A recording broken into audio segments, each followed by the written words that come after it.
그럼 빌립보서 말씀을 나누고 있습니다. 오늘 말씀은 하나 되는 비결이라는 제목으로 말씀을 나누도록 하겠습니다. 여러분, 빌립보 교회는 정말 좋은 교회였습니다. 정말 사도 바울이 이 빌립보 교회를 생각할 때마다 감사하는 마음이 드는 그런 좋은 교회였습니다.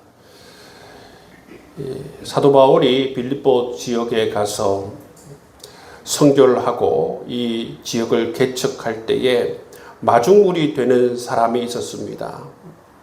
그 사람, 첫 번째 사람이 누굽니까? 이 루디아예요, 루디아. 정말 대단한 여인입니다. 이 루디아는 자색 옷감 장사를 했습니다. 장사를 했는데 이 바울이 이 빌립보 지역에 와서 선교를 하는데 처음 오는 곳이고 아는 사람이 없는 곳이고 어떻게 선교를 해야 될지 모르는 상황 가운데에서 하나님께서 이 루디아를 만나게 해주셨어요. 그래서 이 루디아는 이 사도 바울의 선교를 적극적으로 도왔습니다. 자기 집을 오픈하여서 그곳에서 빌립보 교회가 시작될 수 있도록 그렇게 헌신하고 사도 바울을 도와주고 함께 동력했던 인물이 바로 이 루디아예요. 또 다른 사람은 누군가 하면 감옥의 간수입니다. 이 감옥의 간수가 예수 그리스도를 영접하게 됩니다. 그리고 이 감옥의 간수 집안에 있는 모든 사람들이 예수 그리스도를 영접하고 그리스도인이 됩니다.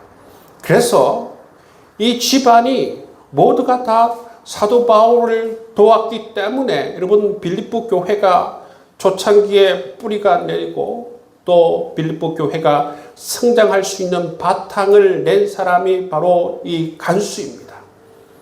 그리고 빌립보 교회는 사도 바울이 3차 선교 이후에 로마 감옥에 갇혔을 때에 사도 바울을 생각하면서 사도 바울에게 십시일반 돈을 모아서 여러분 감옥에서 살아갈 수 있도록 그렇게 도운 그러한 교회가 바로 이 빌립보 교회입니다. 그래서 사도 바울이 이 빌립보 교회 성도들을 생각하고 이 빌립보 교회 정말 이 교회를 생각할 때마다 감사한다. 그런 마음이 들 정도로 정말 좋은 교회였습니다.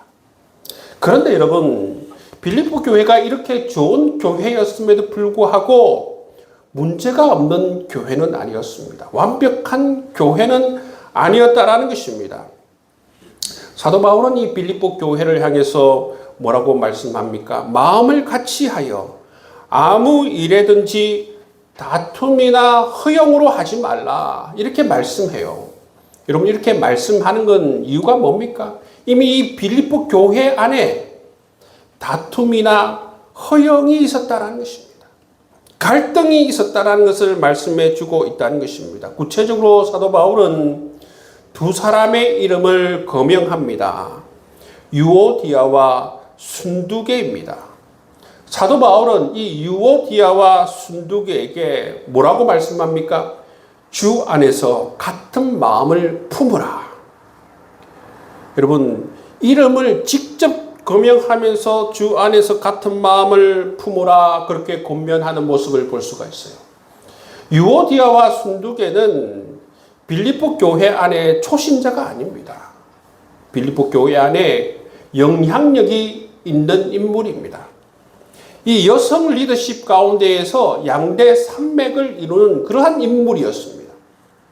그런데 이 양대 산맥과 같은 이 두 인물이 교회 안에서 충돌을 일으킨 것입니다. 그래서 교회가 문제가 생기고 갈등이 커져서 사도 바울에게까지 이 문제가 전해진 것을 볼 수가 있습니다. 여러분, 교회 안에 영향력이 작은 사람들이 문제를 일으켜서는 교회가 여러분 분열을 일으키진 않아요. 교회 안에 영향력이 큰 인물일수록 조심해야 되는 이유가 뭐냐면 영향력이 큰 인물이 부딪히게 되면 이처럼 유오디아와 순두계처럼 영향력이 있는 인물이 부딪히게 되면 교회가 분열이 되는 것입니다.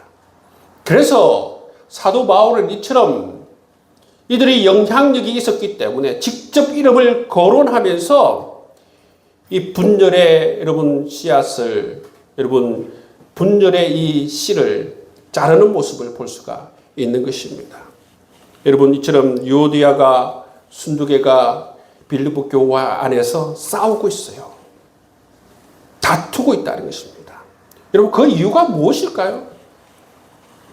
여러분 보통 이 교회 안에서 대립하고 싸우는 이유들을 바라보면 나만 옳다, 내 방식만 맞다, 내 생각만 맞다, 이런 생각이 강하면 강할수록 어떤 현상이 생깁니까? 다른 사람을 품질 못해요.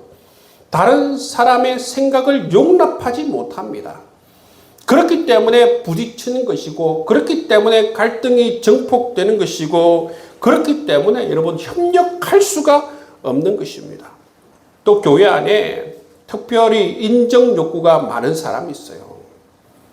인정 욕구가 정말 보통 사람들보다 훨씬 크고 많게 되면 바로 이 인정 욕구에 의해서 갈등이 일어납니다. 인정 욕구가 크면 어떤 생각이 생기느냐 하면 다른 사람들이 인정받고 다른 사람들이 조금 더 이렇게 용납받고 하는 모습을 보면 시기와 질투가 생겨나는 거예요. 여러분 인정 욕구가 크면 이처럼 시기와 질투가 생겨나고 그래서 갈등이 증폭되어서 분열될 수가 있다는 것입니다.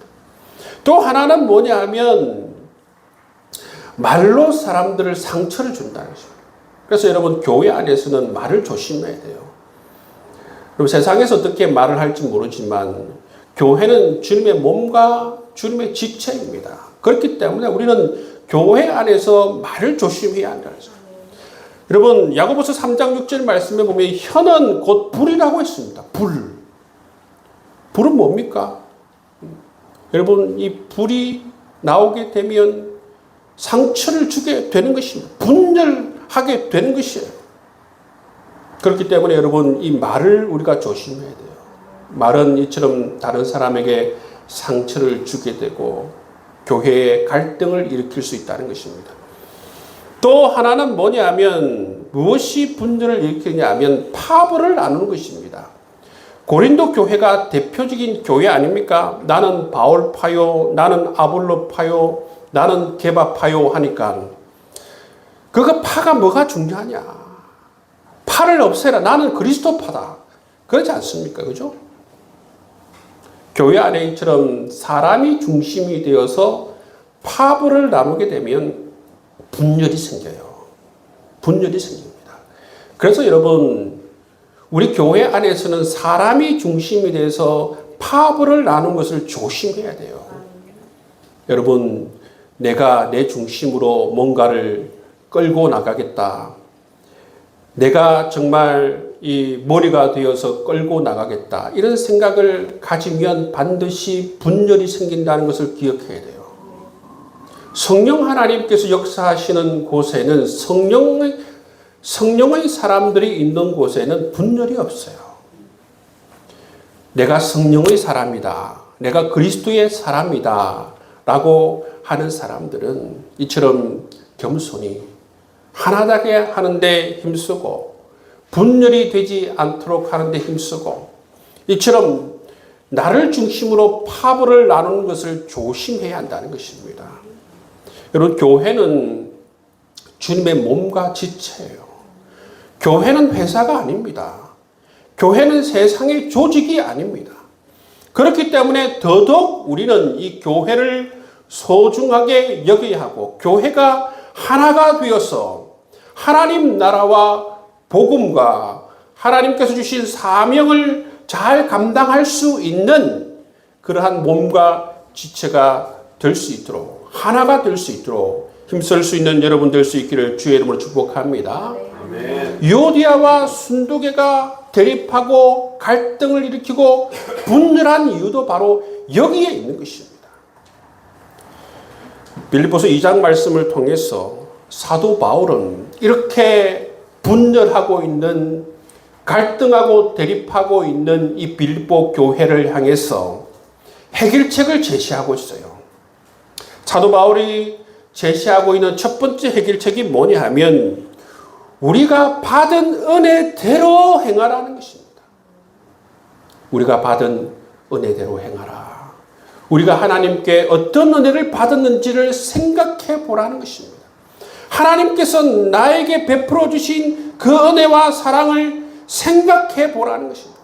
그리고 우리가 받은 대로 교회, 우리 귀한 성도들에게 그대로 행하라, 그렇게 말씀하고 있는 것을 볼 수가 있습니다. 1절 2절 말씀을 보시면 그러므로 그리스도 안에 무슨 권면이나 사랑의 무슨 위로나 성령의 무슨 교제나 긍휼이나 자비가 있거든 이대로 행하라는 것입니다.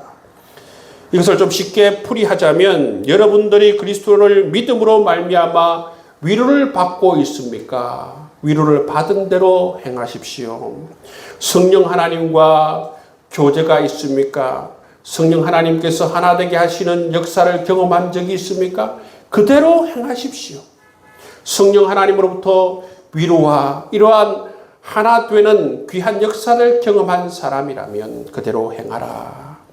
하나님께서 우리를 불쌍히 여기시고 자비를 베풀어 주셨듯이 우리도 형제와 자매에게 자비를 베풀고 그들을 긍휼히 여기는 사람이 될 것을 사도 바울은 우리에게 말씀해 주고 있습니다. 사도 바울은 우리가 하나 될 수 있는 비결이 뭔가 하면 바로 하나님께서 우리를 긍휼히 여기시고 우리를 불쌍히 여기셔서 우리의 죄를 사하시고 하나님의 자녀가 될 수 있는 그러한 은총을 베풀어 주시고 우리의 죄를 용납하고 용서해 주시는 그러한 은혜를 베풀어 주신 것처럼 그렇게 은혜를 베풀고 용서하고 용납하는 삶을 살아라 말씀하고 있습니다. 여러분, 그것이 사도 바울이 빌립보 교회에 말씀한 첫 번째 해결책입니다. 두 번째 해결책은 뭐냐면 바로 겸손과 자기를 주장하지 말라라는 것입니다. 3절 말씀에 보면 아무 일에든지 다툼이나 허용으로 하지 말고 오직 겸손한 마음으로 각각 자기보다 남을 낮게 여기라 말씀하고 있습니다. 여러분, 하나 되는데 방해가 되는 대표적인 요소가 무엇인가 하면 자기 소견에 옳은 대로 행하는 것입니다. 성경에서 반복해서 자기 소견에 옳은 대로 행하지 말라 말씀하십니다. 이렇게 행하는 것은 하나님의 권위를 무시하는 거예요. 하나님의 통치를 무시하는 것입니다. 하나님의 말씀에 불순종하는 거예요. 우리 모든 그리스도인들은 하나님의 통치를 받아야 되는 줄 믿습니다. 네. 하나님의 말씀의 통치를 받아야 돼요. 자기 소견에 옳은 대로 행하는 건 무슨 뭡니까? 하나님의 통치를 거절하는 거예요. 하나님을 인정하지 않는 것입니다. 하나님을 주로 인정하지 않는 것이고 하나님을 왕으로 인정하지 않는 것입니다.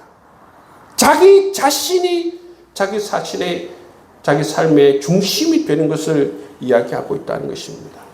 이처럼 여러분, 하나님의 영적 권위를 인정하지 않는 사람, 이런 사람들이 교회에 있으면 반드시 분열을 일으켜요. 하나님께서 아무리 말씀해도 그 말씀을 다 거절합니다. 하나님 말씀이 이들에게는 중요한 게 아니에요. 뭐가 중요합니까? 자기 자신이 중요합니다.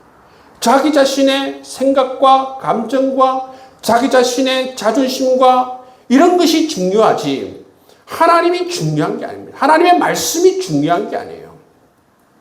그럼 분열을 일으키는 사람들 한번 가만히 보십시오. 이분들이 하나님을 중요하게 여기는가? 하나님 말씀을 중요하게 여기는가? 그렇지 않습니다. 자기 자신을 제일 중요하게 여겨요. 자기 자신의 그 옹졸한 자존심, 자기 자신의 그 감정, 이런 걸 제일 중요하게 여긴다는 것입니다. 이런 사람들은 자기 자신을 옳다라고 그렇게 말하고 자기 자신의 생각을 절대화시키는 것입니다. 다른 사람과 대립되면 이게 의견이 조정이 안 돼요. 왜 그렇습니까? 자기 생각이 절대적이기 때문에. 여러분, 다른 사람의 생각을 용납도 안 되고 조정도 안 되고 타협도 안 됩니다. 그렇기 때문에 여러분, 공동체 안에서 분열을 일으키는 것을 볼 수가 있습니다. 겸손은 뭐냐 하면 자기 자신을 낮추는 거예요. 그리고 다른 사람을 높이는 것이 겸손입니다. 자기 자신을 중심적으로 생각하는 사람들은 늘 자기 자신의 기준이 최고예요. 그렇기 때문에 다른 사람의 판단을 무시합니다. 다른 사람의 생각을 못마땅하게 여깁니다.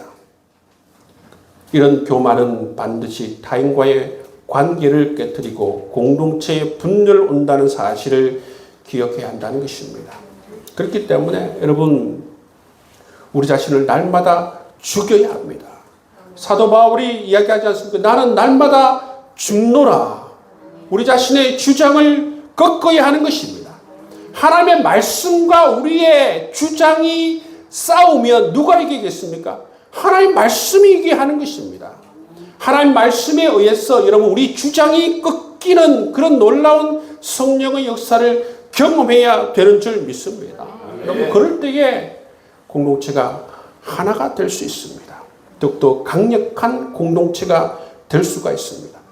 교회가 아무리 크더라도 성도들이 아무리 많다고 하더라도 자기 주장이 많은 공동체는 힘을 발휘할 수가 없습니다. 왜냐하면 모래알 같기 때문에 그래요. 모래알이 아무리 많아도 여러분 뭉쳐질 수가 있습니까?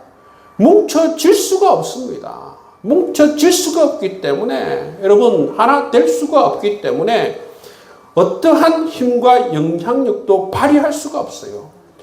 모래알들이 많이 모인 공동체는 좋은 영향력을 행사하기보다 날마다 분열하고 갈등을 일으키고 미움과 시기가 판을 치게 되는 그러한 공동체를 이룬다는 것입니다.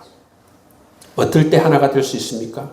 겸손하고 다른 사람을 나보다 낮게 여기고 여러분 자기 이 주장을 내려놓을 줄 알고 그럴 때에 여러분 이 찰과 같은 여러분 뭉쳐지는 그러한 강력한 공동체가 될 수 있으리라 믿습니다.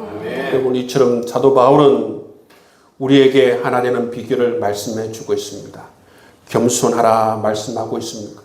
그리고 자기 주장을 꺾으라 말씀하고 있습니다. 여러분 그래서 꼭 하나 될 수 있는 여러분 될 수 있기를 주의 이름으로 축복합니다. 아멘. 셋째로 사도 바울이 우리에게 하나 된 비결을 말씀해 주고 있는데 그건 뭐냐면 그리스도의 마음을 품으라 말씀하고 있어요. 너희 안에 이 마음을 품으라. 곧 그리스도의 마음이라 말씀하고 있습니다. 여러분 사도 바울은 우리 그리스도인들에게 누구를 본받으라 말씀하고 있습니까? 예수 그리스도를 본받으라 말씀하고 있어요. 여러분 사도 바울의 이 서신들을 쭉 읽다 보면 사도 바울은 예수님을 너무나도 사랑하고 있는 모습을 볼 수가 있어요. 뿐만 아니라 예수님을 너무나도 닮고 싶어하는 모습을 볼 수가 있어요. 그래서 여러분 이 사도 바울의 삶을 보면 예수님과 많이 닮아 있는 것을 볼 수가 있어요. 사도 바울도 여러분 죽은 자를 살리지 않습니까? 사도 바울도 이 하나님 나라를 위해서 투신하면서 끝내 죽지 않습니까? 여러분 그 삶들을 보면 오직 예수를 바라보며 오직 예수를 닮기 위해서 자기 십자가를 지고 따라가는 사도 바울의 모습을 볼 수가 있어요. 그만큼 사도 바울의 삶에서 정말 제일 좋은 본보기, 제일 좋은 모델, 사도 바울이 바라본 사람은 유일하게 예수 그리스도를 바라봅니다. 여러분 그렇기 때문에 저와 여러분도 우리 삶의 모델을 누구로 세워야 하는가 하면 예수 그리스도를 우리 삶의 모델로 세워야 되는 줄 믿습니다. 여러분 예수 그리스도를 바라봐야 돼요. 날마다 예수님을 바라보고 어떻게 하면 예수님을 닮아갈 수 있을까? 그런데 초점을 맞춰야 된다는 것입니다. 그렇게 해서 여러분 우리의 영적 성장과 영적 실력을 이루어 나가야 한다는 것이죠. 여러분 우리 예수님은 어떻게 하셨습니까? 우리 예수님은 하나님의 본체였어요. 하나님과 동등함을 취할 것으로 여기지 아니하시고 자기 자신을 비우셨어요. 하나님의 본체였다는 것은 뭡니까? 성부 하나님과 성자 하나님과 성령 하나님은 여러분 이 등급이 나눠진 게 없어요. 동일하다는 것입니다. 여러분 본체이시지만 역할이 다르고 그러한 것은 있지만 원래 여러분 이처럼 동등한 그러한 권위를 가지신 분이에요. 그럼에도 불구하고 성자 예수님께서는 자기를 비우셨어요. 자기를 비우실 뿐만 아니라 종의 형체를 가지고 이 땅에 오셨습니다. 이 땅에 오셔서도 어떻게 하십니까? 죽기까지 복종하시는 모습을 볼 수가 있어요. 여러분, 이 예수 그리스도의 겸손을 우리가 바라보고 이렇게 자기 자신을 낮추는 겸손을 우리가 바라보고 사모하고 닮아가기를 우리가 그렇게 해야 한다는 것을 우리에게 말씀해 주고 있습니다. 서울의 강남에 있는 교회에서 그 청소년들을 데리고 태국으로 비전 트립을 갔어요. 그래서 이 아이들을 어디에서 묵혔냐면 소수민족이 사는 그 가정에서 홈스테이를 했습니다. 그래서 이제 그 가정별로 배치를 해서 그 아이들이 이 태국의 소수민족의 가정에서 잔 것이죠. 근데 하룻밤을 자고 나서 난리가 났습니다. 난리가 났습니다. 아이들이 하룻밤을 자고 나서 모여서 애들이 다 울고 불고 목사님을 찾아와서 제발 우리 집에 보내달라. 난리가 났어요. 왜 그랬을까요? 정말 이게 적응이 안 되는 것이죠. 너무 낯설고 너무 불편하고 도저히 적응이 안 되는 것입니다. 그러니까 애들이 난리가 난 것입니다. 이 애들이 반응이 이해가 되긴 하죠. 그죠? 자기 서울의 강남에 있는 그 편안한 곳에 있다가 하룻밤 사이에 이처럼 소수민족의 가정에 홈스테이를 하니까 막 기겁을 하는 것입니다. 서울 강남에 있다가 이 태국의 소수민족의 가정으로 이렇게 아이들이 오면서 이처럼 여러분 경악을 하고 이렇게 힘들어하는 모습을 우리가 보지 않아요? 그런데 여러분 예수님께서는 서울 강남에서 이 땅에 오신 게 아니에요. 예수님께서는 하늘 나라에서 하늘 보좌를 버리시고 이 땅에 오셨습니다. 이것은 이 세상의 어떤 사람들의 낮아짐, 이 세상의 어떤 사람들의 불편함, 이 세상의 어떤 사람들의 그러한 고통과 비교할 수 없는 예수 그리스도의 성육신 사건입니다. 예수님께서는 이 땅에 오셔서 어떤 멋진 부잣집에 여러분 아들로 들어갔습니까? 그렇지 않아요, 여러분. 나사렛 산골 동네로 가셨어요. 요즘도 이 세상에서도 여러분 산골 동네라고 하면 요즘 사람들도 힘들어요, 여러분. 근데 여러분 예수님께서 당시 나사렛 산골 동네 200명도 채 살지 않는 나사렛 산골 동네에서 누구의 아들로 들어갔습니까? 요셉의 아들로. 목수인 요셉의 아들로 들어가셨어요. 그 요셉은 번듯한 자기 점포가 있는 그런 목수가 아닙니다. 누가 부르면 그냥 공구통 들고 가서 고치는 그러한 매우 가난한 목수의 아들로 예수님께서는 오셨어요. 여러분, 예수님께서는 그렇게 목수의 아들로 30년을 사셨어요. 30년을 사시고 또 공생의 3년을 사십니다. 공생의 3년을 그 생활을 한번 보십시오. 그 공생의 3년의 삶은 자기 자신을 부인하고 자기 자신을 낮추고 죽기까지 복종하시는 그러한 시간이었어요. 결국 예수님께서는 십자가에서 죽으십니다. 여러분, 그 당시 인간을 가장 잔혹하게 가장 힘들게 죽이는 그러한 사형방법이 뭐냐면 이 십자가형입니다. 십자가형에는 로마 시민은 절대로 십자가형에 처하지 않아요. 누가 이 십자가에서 죽느냐 하면 노예들입니다. 가장 낮은 계급인 이 노예들을 십자가형에 처합니다. 뿐만 아니라 가장 여러분 이 사악한 극악무도한 범죄자들을 십자가에서 십자가형으로 죽입니다. 왜 그렇습니까? 이 십자가에서 사람을 죽이는 방식이 가장 여러분 힘들고 고통스럽게 죽이는 방법이기 때문에 그렇습니다. 근데 여러분 예수님께서 이 세상에 오셔서 죽으실 때도 가장 비참한 상태로 가장 비천한 상태로 여러분 이 십자가에서 죽으시는 것을 볼 수가 있습니다.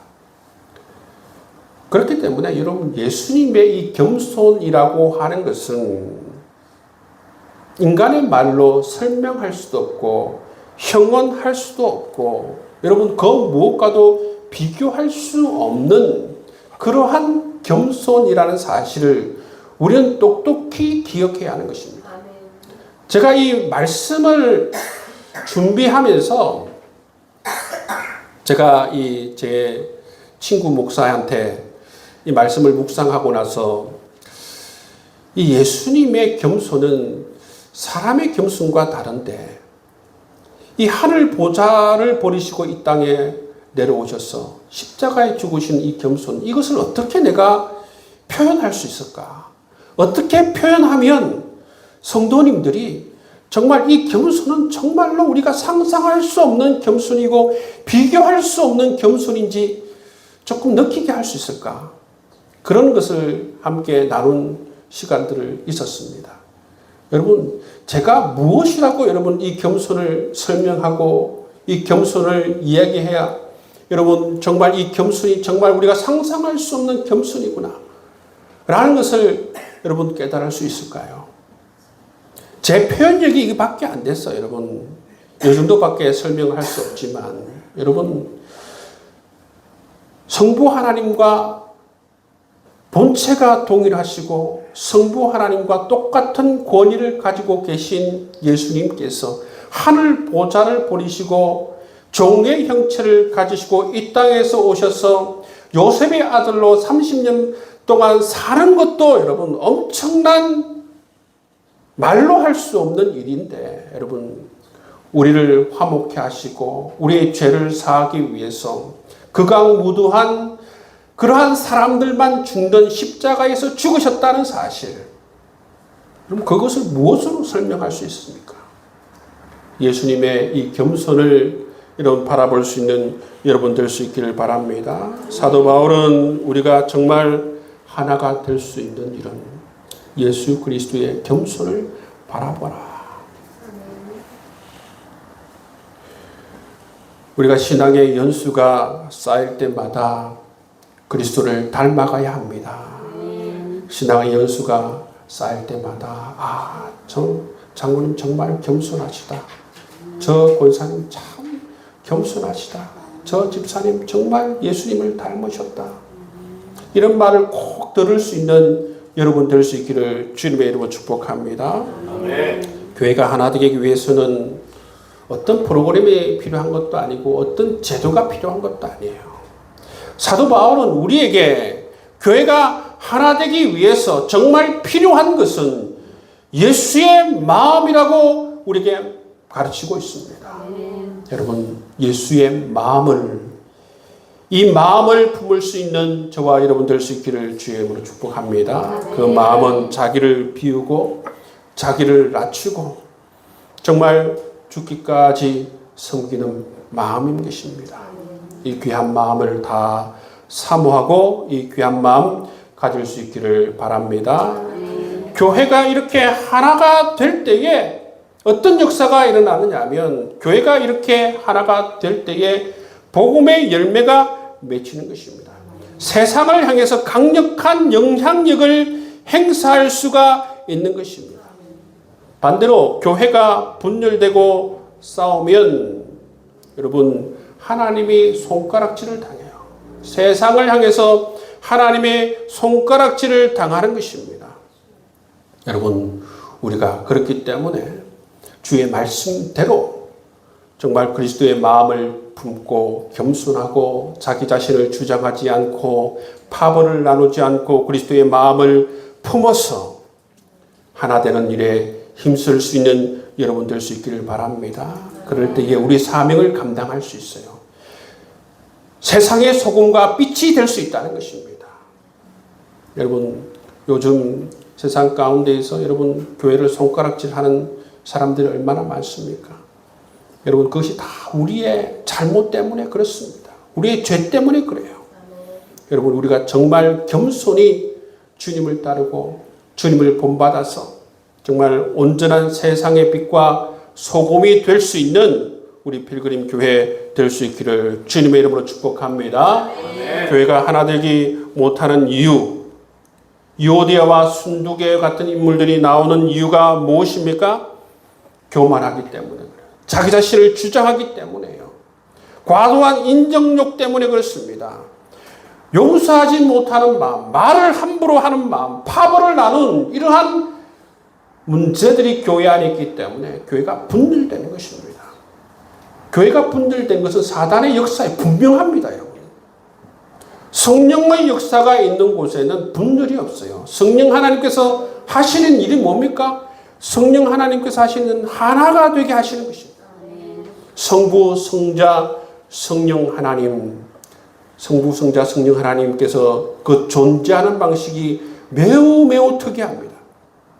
그렇기 때문에 삼위일체를 설명하는 것이 너무나도 어려운 이유가 뭐냐면 그분들이 존재하는 방식이 매우 특이하기 때문에 그렇습니다. 성부 하나님은 성령 하나님 안에, 성령 하나님은 성자 하나님 안에 세 분 같은데 세 분이 아니고 하나예요.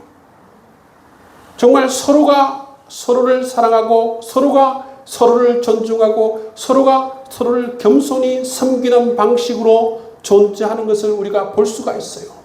그게 바로 삼위일체 하나님께서 존재하는 방식입니다.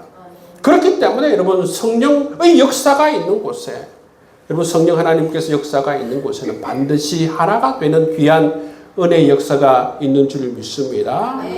사도 바울이 우리에게 권면해 주신 이 말씀, 여러분 하나가 되는 일에 우리가 모두가 다 그것을 사모하면서 힘쓸 수 있는 여러분 될 수 있기를 주의 이름으로 축복합니다.